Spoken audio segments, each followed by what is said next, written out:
Hey, everybody, welcome into the It's Official podcast. I'm Jeremy Plonk from ExpressBet and FirstBet, and we take on 5 hot topics in horse racing each and every Tuesday on this podcast. Our partner, Jeff Siegel, sideline. Hope to have him back soon. We'll go solo again this week, and look, there is some weeks where you struggle to come up with 5 really good topics on the show. This week might be as good a racing week as we've had in the country this year so far, and probably again until Kentucky Derby Day. So there is plenty to talk about, no question about that.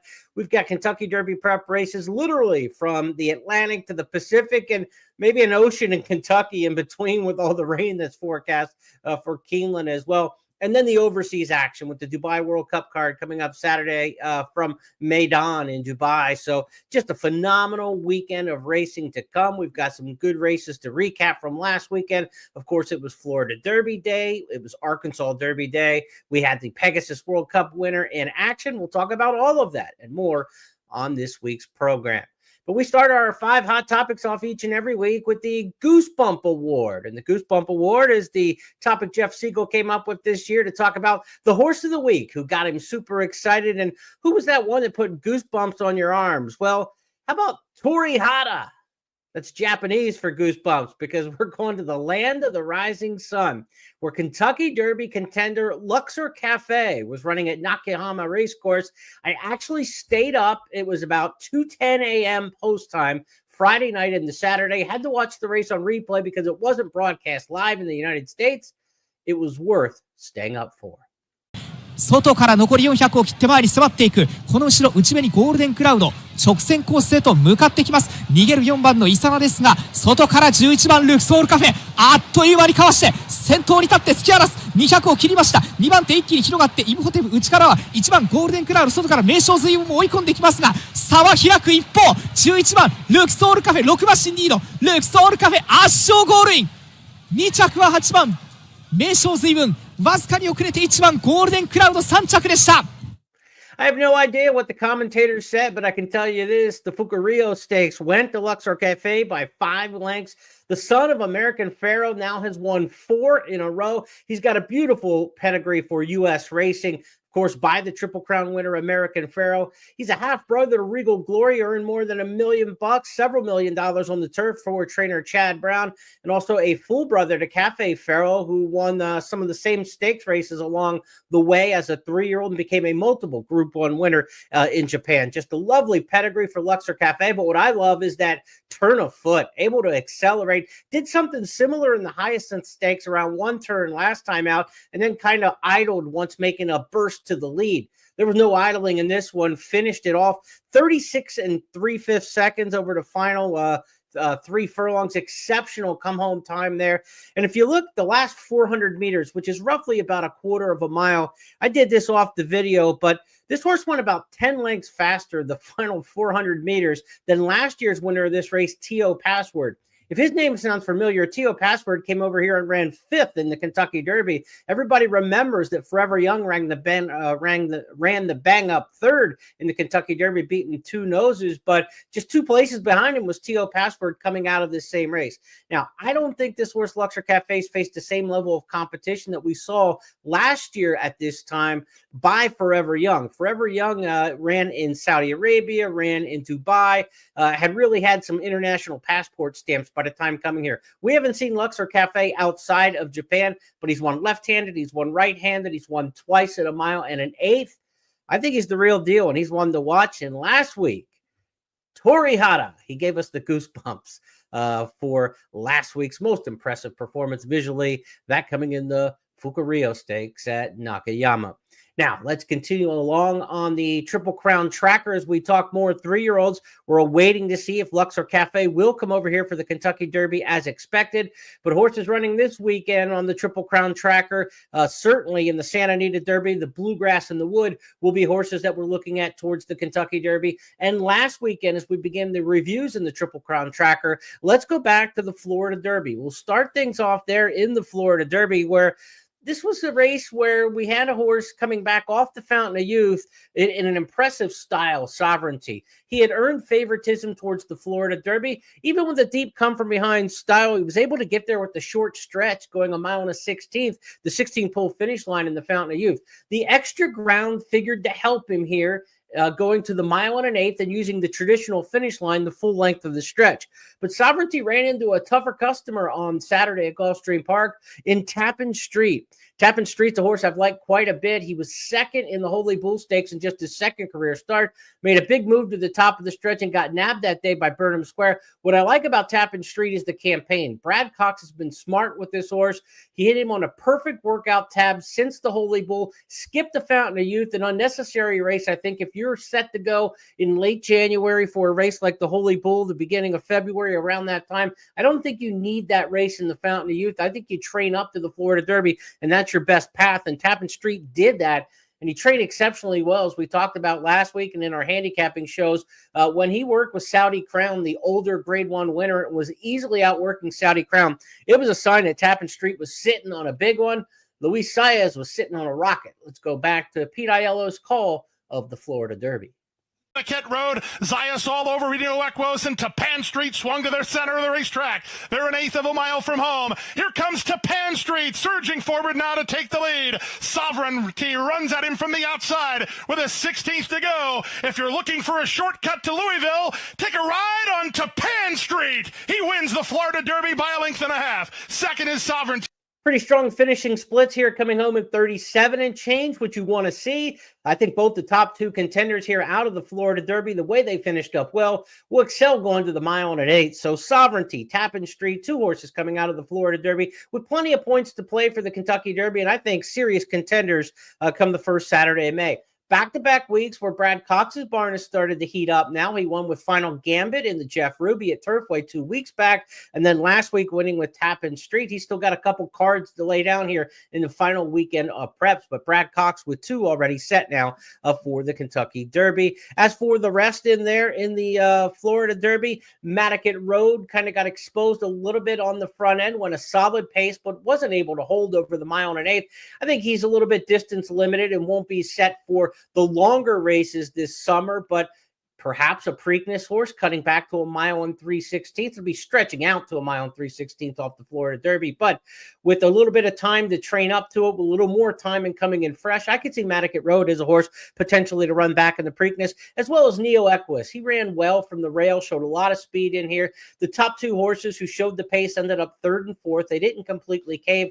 I think Neo Equus for Saffie Joseph, Matticat Road for Bob Baffert. Both could be horses that we're talking about come Preakness time as new shooters. But major Kentucky Derby contenders, Tappan Street and Sovereignty, I think those are two horses you want to keep an eye on moving to the first Saturday in May. Now, let's move from the Florida Derby to the Arkansas Derby, also run last weekend. Grade 1, $1.5 million Arkansas Derby. And if you thought Matticat Road went a little quick in the Florida Derby, hold on to your hat here, because the speed shown by Cornucopian in the Arkansas Derby was out of this world. John Velasquez is letting him run. Rafael Bejarano trying to give his horse a breather, but he's very keen too. And these two fly down the backstretch here. 45-1, that half-mile time. It's a testing first half-mile here for these top two. It would be incredible if either of them could keep this up. They're 7 lengths ahead. Cole Battle running in the third position. Brereton's Baytown tries to get closer, and now Cole Battle is given a cue to go, and he's taking third, and he's coming after the top pair, Cole Battle, as they round the far turn. It's Cornucopian Speed King coming back to the group. Here's Sandman threatening to run a big one, and Cole Battle, Speed King's done. Cornucopian, the dirt has turned into quicksand. He's done as they come to the top of the stretch here. Cole Battle, Sandman going at it, and Publisher trying to break his maiden in the Arkansas Derby. Cole Battle has lost the lead to Sandman. Publisher, the only threat to beat him. Sandman, he's green, drifting around here. It's Sandman in front by 2. Publisher is second, and Sandman, he's run his A race, and he gets a confidence booster heading to Kentucky. 45-21 to the half. They had to stop, and they did. It set it up for the closers. Sandman finally got there and punched his ticket in his third stakes try at the meet.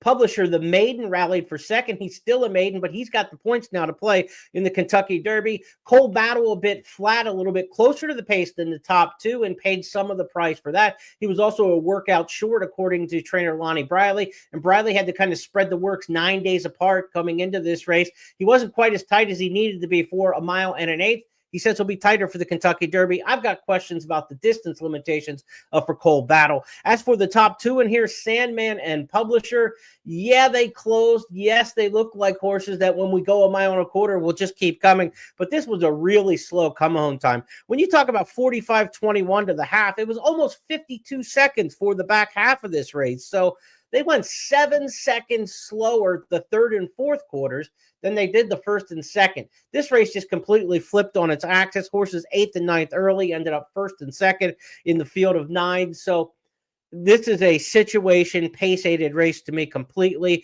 I don't think the come-home times for Sandman or Publisher are enough that you want as serious closers when we get to the first Saturday of May. Sandman moving in and out throughout the stretch run. A pretty straight run for Publisher behind him when you look at the overhead shot and the head-on.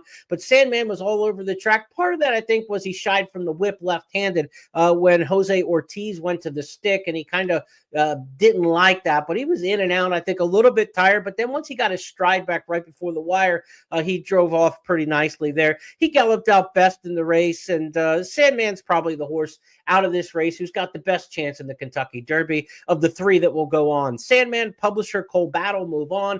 As for Cornucopian, it was too much too soon in terms of pace. I don't know if it was too much too soon in terms of resume. Remember, he was the 4-5 favorite in this race, just coming off a 6-furlong debut win on the Rebel Stakes undercard at Oaklawn, sent back to Oaklawn for a second road trip, but he just simply went too fast. I don't understand John Velasquez hooking up here with Rafael Bejarano with Speed King the way that they did, the aggressiveness that the two went after each other. It was not the kind of race that you want to see in terms of relaxation, in terms of trying to stretch your horse extra distance. This wasn't like a one-turn mile. This wasn't a sprint. This was trying to get 3 extra furlongs out of a runner, not only to win on Saturday in the Arkansas Derby, but to see if you've got a Kentucky Derby runner. Just everything wrong about the strategy in here. And John Velasquez, for all the Hall of Fame rides he's had in his career, this one will not be added to the plaque. Definitely not his best day. Cornucopian ends up 4th in here, beaten 8.5 lengths. He probably should have got beaten a lot more. You go back and it was 24 3/4 lengths where the other speed player, Speed King, ended up behind. And that's probably, if Cornucopian wasn't an exceptional equine, that's probably where he would have ended up, 20 to 25 lengths back after that torrid pace. The fact that he only got beat 8.5 tells you that he's a pretty nice horse. Could he move on to the Preakness? We talked about the speed that couldn't quite finish the deal in Florida. Cornucopian to me looks like a very logical Preakness kind of contender. I wouldn't cut back to Pat Day Mayo and try to go super short with him. I think he's an outstanding horse with a lot of pedigree. He's got a lot of potential. He gets a little more foundation in him now, and he gets that time to recover and build back up from the Arkansas Derby all the way to the Preakness Stakes. And I think he could be an effective new shooter in the Preakness. So I would like to see Cornucopian move forward to the Preakness Stakes. That's a look at Oaklawn's big race, the Arkansas Derby, this past weekend. And we had another one on Sunday at Oaklawn Park that might go a little bit under the radar, but they ran the Hot Springs Stakes. It's a 1-mile race, 2-turn event. Gaming was back in town. He ran terribly in the Southwest for Bob Baffert. They were trying to get him back on the right side. He ran a pretty good second, but he was no match for Clever Again, who's gotten really good in his last couple starts for trainer Steve Asmussen, and he too looks like a potential Preakness horse. Clever Again, he's clearly the one to beat. Looks like Jose Ortiz thinks this horse has plenty of energy for the stretch run as he turns for home, asks him to turn on the afterburners, and he opens up 2.5. Gaming reclaiming second from Perfect Force, but Clever Again, a very exciting prospect in the 3-year-old division in the Winchell Thoroughbred colors. What a great weekend for Jose Ortiz.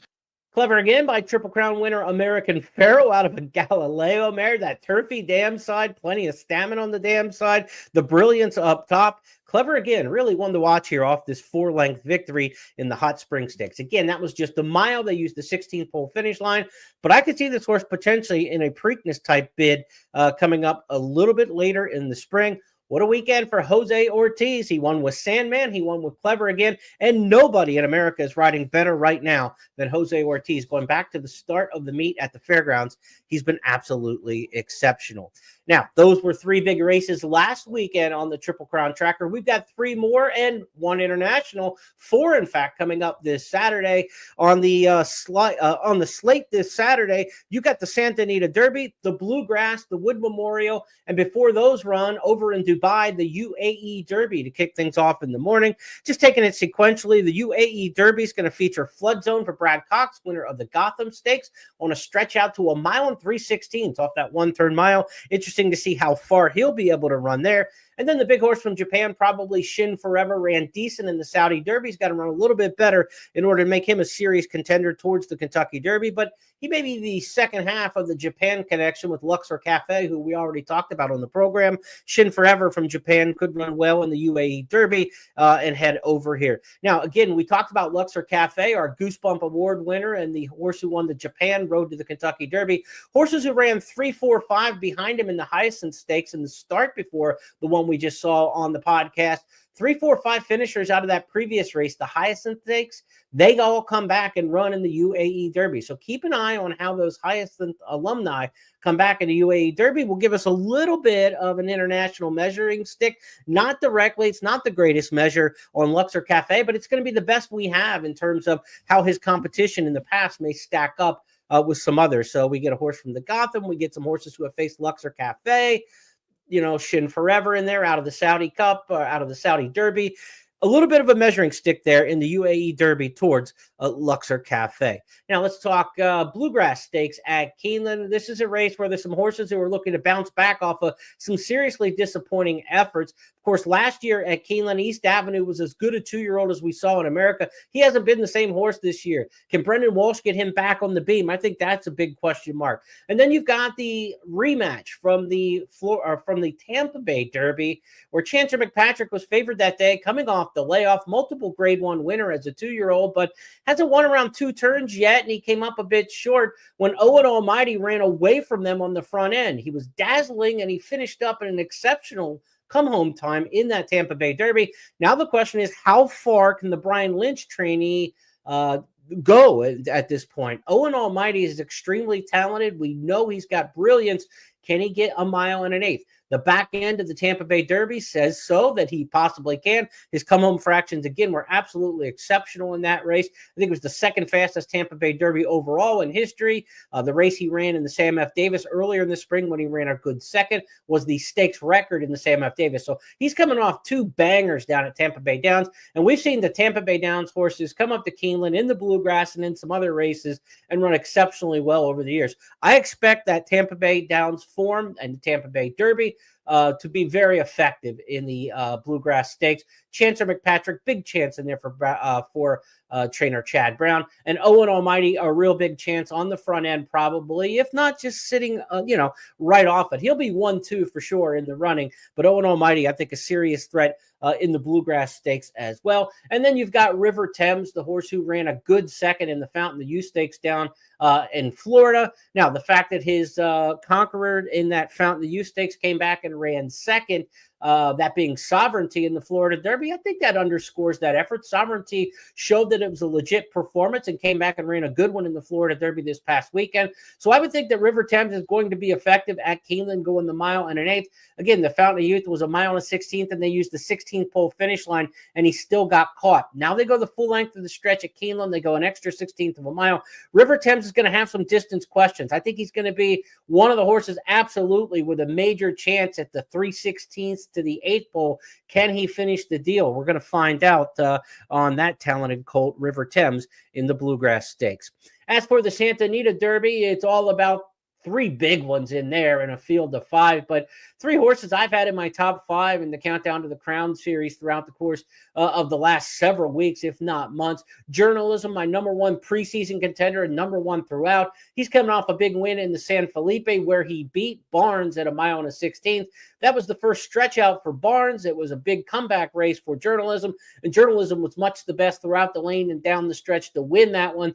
I think he's going to be a handful again, but he's got to catch a little bit tougher front runner, I think, for the distance as we get to a mile and an eighth, and that being the champion in here. And when you talk about the 2-year-old champion, Citizen Bull, what has he done wrong? He's won 4 of 5 lifetime. His only loss coming in the Del Mar Futurity. Since he's gone 2 turns, he's essentially never been behind another horse leading wire to wire. How will the pace play out in the Santa Anita Derby this Saturday? That'll be important. As for the workouts, Barnes has been put behind a workmate in his most recent work, 4 or 5 lengths behind, and tried to pounce on that workmate. That tips the hand to me that Barnes will not be going to the front like he did in the San Felipe. I think they're going to concede the lead to Citizen Bull in here amongst the 2 Bafferts, and then Barnes will try to stalk behind him a couple lengths. So Citizen Bull is going to get away in the Santa Anita Derby with an awfully easy pace, I think, unless Baeza can go fast. And he's gone a couple 46 and change pressing deals for John Sheriffs in maiden ranks. He's absolutely well bred, of course. Baeza is out of the great mare Puka. She produced the Kentucky Derby winner Mage 2 years ago, the Belmont winner Dornick last year. So she's a blue hen mare. Can Baeza become her 3rd Grade 1 winner in a row in a 3-year-old crop? Would be a phenomenal performance from that brood mare. But Baeza's the horse who maybe tries to get up early into the mix and throw a little monkey wrench into the Baffert speed plan. Now, Baffert had a complete control of the pace in the Los Al Futurity against Journalism, and Journalism shrugged that off and was able to blow by the Baffert horses and draw off the win by 3.5 at Los Al. Gaming, Getaway, Car, and Company in that race had total control of the pace as well. So Journalism is good enough to overcome it, but this is the tougher hombre than the horses that he's faced so far, I think, in trying to reel them in Citizen Bull. Going to be a very interesting edition of the Santa Anita Derby. Because of the field of 5, only 75% of the Kentucky Derby qualifying points are on the line, so 75 points to the winner. It's not a big deal for 1st and 2nd, but when you get down to 3rd, and you're not getting 25 points, but you're getting like 18 3/4, that's where a horse who runs 3rd in here might be on the fence if it's Barnes in terms of making the Kentucky Derby. But if Barnes runs 3rd in this race after getting beat in the San Felipe and Baffert has some other options, I don't know that they move on to the Kentucky Derby with him, so the points might not necessarily be so relevant in here. We'll find out. It's like the old TV show, Whose Line Is It Anyway?, where the points are irrelevant, as they say. The points may not be relevant at all when we get to the Santa Anita Derby in terms of qualifying to the Kentucky Derby. I think the top 2 in here, though, Journalism, Citizen Bull, they've got enough points to play already for the Kentucky Derby, pretty much no matter what happens in this race. And I think they've got enough credentials that they're going to the Derby unless something disastrous were to happen in the Santa Anita Derby with them. So knock on wood, healthy and a decent performance on a Journalism, Citizen Bull, we get at least 2 qualifiers for the Kentucky Derby out of the Santa Anita Derby. We'll wrap things up with the Wood Memorial, big field of 12 in there.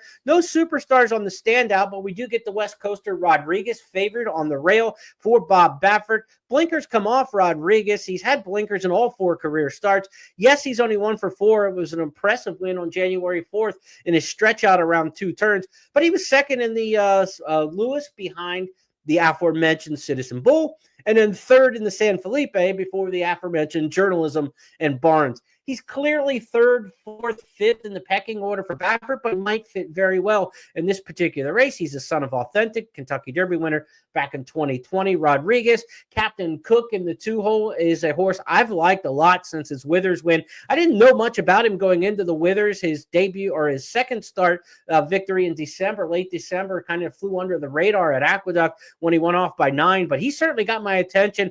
Visually impressive in his win in the Withers. That was at a mile and an eighth. Rick Duttrow did a good job here, not coming back and running in the Gotham. He'd already been around 2 turns, 9 furlongs. She don't cut back to a 1-turn mile.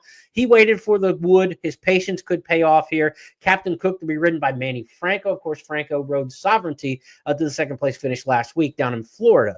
Others in the Wood Memorial, Hill Road coming off a third place finish to Owen Almighty and Chancer McPatrick. We'll get a good sense of that Tampa Bay Derby when the 1, 2, 3 finishers are all back. I think they could all be factors. Hill Road, major player under Joel Rosario in the Wood Memorial. Others in that field include McAfee, a stablemate, or Rick Dutrow for Captain Cook. McAfee, notably, offspring, a half-brother to last year's Horse of the Year, Torpedo Anna. We'll see what McAfee can do. And Grande for Todd Pletcher, son of Curlin, 2 for 2 down at Gulfstream Park. He's already won at a mile and 1/8. He'll get his stakes debut.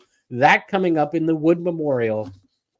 Biggest field size, not necessarily the most prestigious of the Triple Crown prep races in recent memory. It's been a long time since Funnyside and Empire Maker made a dent in the Kentucky Derby while coming out of the Wood. But we've seen the Wood produce some horses for the Preakness in recent years. The Wood has done okay with a Belmont winner and Mo Donegal that just haven't had any luck at all in the Kentucky Derby coming out of the Wood Memorial. But that's a wrap for our Triple Crown tracker on this week's edition of the It's Official podcast. Let's talk a little bit Oaks now in topic number 3. We know Good Cheer's the filly to beat. She romped last time out in the Fairgrounds Oaks. She's 6 for 6 lifetime. The daughter of Medaglia d'Oro has 3 wins at Churchill Downs. There's really no holes in her game for trainer Brad Cox, as she has established herself clearly as the favorite for the Kentucky Oaks. Now, who might her challengers be? Let's go back to the Gulfstream Oaks last weekend, and 5G with the victory there. Coming off a race at Oaklawn Park, where we're going to talk about those combatants in just a moment. But here's the Gulfstream Oaks. Franco and 5G with just a 16th remaining. They're a length and a half in front. And as promised, has tried hard, but 5G has more. At 6-5, the Gulfstream Park Oaks goes to 5G. 5G went gate to wire. Bit of a carousel finish. The top 2 all the way around the track. They were modest late here. I don't know that the Gulfstream Oaks is going to stretch out well and play well to a mile and 1/8 in the Kentucky Oaks. And boy, did they return in style. It was a 1-2 banger at Oaklawn as the fillies prep towards the Oaks. The top 2 are squaring off. The 2 top choices in the wagering are going at it. Simply Joking on the inside, nudged along to keep going. Quiet Side alongside, and these 2 are 6 lengths clear of the others. It's a match race coming off the turn between Simply Joking and Quiet Side. Simply Joking, Jaime Torres on the inside. Outside, it's Jose Ortiz and Quiet Side in a ding-dong battle with 1 furlong to go. Quiet Side on the outside, neck and front now. Simply Joking, resilient from the rail. Quiet Side digging in. She's got a half-length lead, and she has the fantasy victory. Quiet Side off to the Kentucky Oaks. So Quiet Side and the previously unbeaten Simply Joking both run a strong race here. They locked up, and really for about 6 furlongs, we're going at it head-to-head the whole way around the track. This was a race where the pace was easy. They didn't go at each other that hard. 48 to the half, 112. So they kind of went rhythmic in this particular spot. I think they'll go longer to the mile and 1/8 in the Kentucky Oaks. And look, when you talk about this race, the fantasy stakes at Oaklawn, it may be grade 2 in name, but this is one of those misnomers. I cannot believe that the North American Greatest Stakes Committee has not made the fantasy a grade 1 just in the last couple of years alone. But you go back into history, it's been an outstanding race. But in the last 3 years, it's produced Secret Oath and Torpedo Anna, impressive winners of the Kentucky Oaks each. So I think this race can be very much a player with Quiet Side and also the runner-up in this particular spot now with just 3 starts under her belt. So, I think you can still see some more step forward out of Simply Joking coming out of this race. These are 2 fillies you want to keep your eye on towards the Kentucky Oaks, but they are going to be distant second, third, fourth type choices, obviously, when you're talking about Good Cheer, as good as she is. Brad Cox going for a 3rd Kentucky Oaks win. He won it with Monomoy Girl. She's a Devil Do.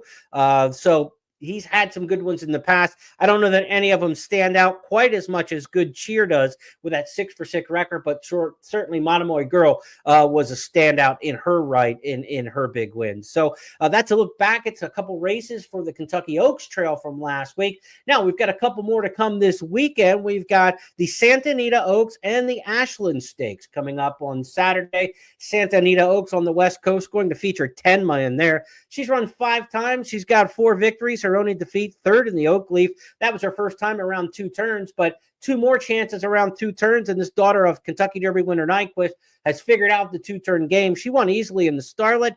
She won even easier in the Las Virgenes at 1-5 odds.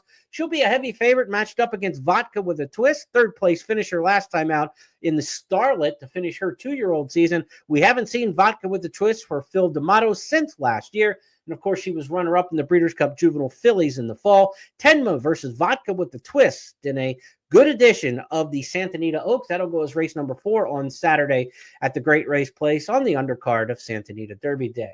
And then also coming up on Friday, opening day at Keeneland, they're going to run the Ashland Stakes. Traditional opening day feature there, a mile and 16th, so they'll use the 16th pole finish line. The Ashland's been a little kooky race over the years with some upset plays in there, so if you're gambling, don't be afraid to take a little bit of a step out. Brad Cox, we know he's got good cheer. He's got the favorite for the Kentucky Oaks. Might he have the second favorite if Mohima can bounce back? She was third last time out in the Honeybee behind Quiet Side and 5G. That was her first defeat after 3 easy victories. She closed her 2-year-old campaign winning the De Moselle at a mile and 1/8. We know she can get some distance. I was disappointed in her effort at 4-5 in that comeback race. I think she's better than that. We'll see if Mohima bounces back in the Ashland Stakes. Main challengers in there, you got horses like Super Speed, a horse who was second by a nose in the Santa Isabel out on the West Coast for John Sadler. Running Aways won 3 straight for Wesley Ward, including the Busanda Stakes. And so it's not the toughest field in here for Mohima. If she's as good as I think she is, and if she's one of the top 4 or 5 contenders towards the Kentucky Oaks, she should bounce back. We should see on Friday at Keeneland. Heavy rains expected starting Wednesday in Lexington, Kentucky. So probably dealing with the sloppy track at best if the weather holds up at all for opening weekend at Keeneland. So handicap for a wet track probably in that race, the Ashland Stakes Friday at Keeneland. Now, we're not expecting any rain in Dubai, but we're not expecting any American stars there as well for this year's Dubai World Cup. They're ghosting the Dubai World Cup, and I say ghosting because you would expect White Abarrio to have been a horse who's a major contender for this year's Dubai World Cup. Of course, he won the Pegasus World Cup back in January, but he was back last weekend at Gulfstream on the undercard of Florida Derby Day in the Ghost Sapper. So they ghosted the Dubai World Cup for the $165,000 Ghost Sapper. It was a paid public workout for White Abarrio. Let's take a look. Lightning tones, and they're on their way home. It's the classy White Abarrio who has the lead off the turn into the drive on top of length and a quarter. Power Squeeze has done everything she can, but what she can't do is catch White Abarrio. White Abarrio, the son of Race Day, the Pegasus World Cup winner, en route to an easy victory. White Abarrio, geared down and 7 in front. Power Squeeze ran her heart out while second. Third was Tuscan. So it's been an interesting campaign throughout the career for White Abarrio. And why is he running in these races that he's running in? Since coming back to trainer Saffie Joseph, recall, Joseph won the Florida Derby with this horse as a 3-year-old, later lost him. The connections, the ownership sent him to Rick Dutrow. Dutrow had the success winning the Whitney and the Breeders' Cup Classic in 2023. But then after things went a little bit off the rails last year, the Saudi Cup and in the Met Mile, the horse went back to Saffie Joseph towards last fall. Since coming back to Joseph, he's run 4 times, all at Gulfstream Park, 3 of them around 1 turn, and 3 of them for purses of $165,000 or less. You don't see that with a horse who's made $6.9 million. He's running 2 grade 3s, an allowance race, and of course he did run for the money in the Pegasus World Cup and got the victory and looked good doing it that day. So why is he not running in some of the bigger races this spring? Real question mark there. Now, they do want to go back to the Met Mile and take a 3rd shot at the Met Mile with White Abarrio.